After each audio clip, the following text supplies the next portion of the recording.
I've had more flack being an Arsenal supporter here than I have being disabled. You know, it's Monday morning after Arsenal lose. It's a nightmare. This National Inclusion Week, we wanted to understand more about disability. So we spoke to several colleagues about their lived experiences. Here's our conversation with Stephen about cerebral palsy. It's actually caused by a trauma, an accident, a blunt blow to the head, or a trauma. It's not rewiring or a birth defect as such, and that results in my case, it results in tight muscles all the time. So when I move my arm, for example, both sets of muscles here would actually contract, but the movement comes from the difference in the contractions. Whereas someone without cerebral palsy, when they move their arm, one muscle contracts and the other muscle relaxes, which allows greater movement. How does cerebral palsy affect your day-to-day? In the mornings, really, it's actually getting up. I think it's unfortunate, really, obviously, in that period called sleep. You know, you might be in an uncomfortable position and your muscles are not moving, really, so what happens is they tend to tighten up. So when I get up in the morning, the first few steps in the first 10-15 minutes, the movement's quite awkward. If you could have people know one thing about cerebral palsy, what would it be?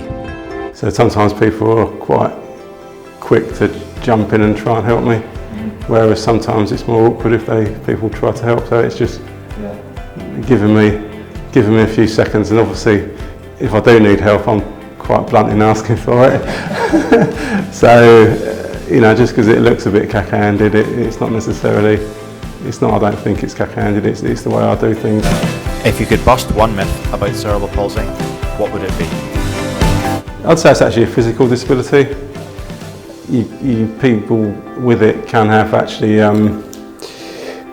learning difficulties and that kind of stuff, but normally it's a physical disability.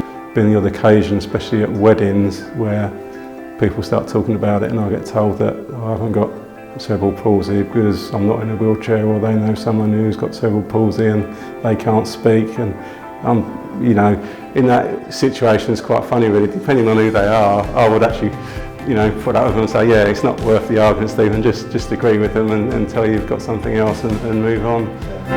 Do you have any hobbies outside of work? Well, basically outside of work, if you think of all the stuff you couldn't do during lockdown, that's my hobbies and interests.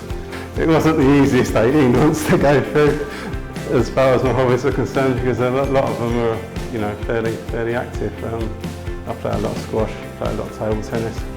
I go out to Arsenal, season ticket holder for the last 40 odd years, and that all shut down. You could have football on telly, but as you know, it's not the same. Do you do any everyday things differently due to cerebral palsy? What I do like, and I think my wife's just picked up on it, is that I ask a lot of questions about what's the venue like, or how long will we be standing up, will we be sitting down, is it a buffet, do I have to, those kind of things I'll ask. What are your thoughts on disability in the workplace?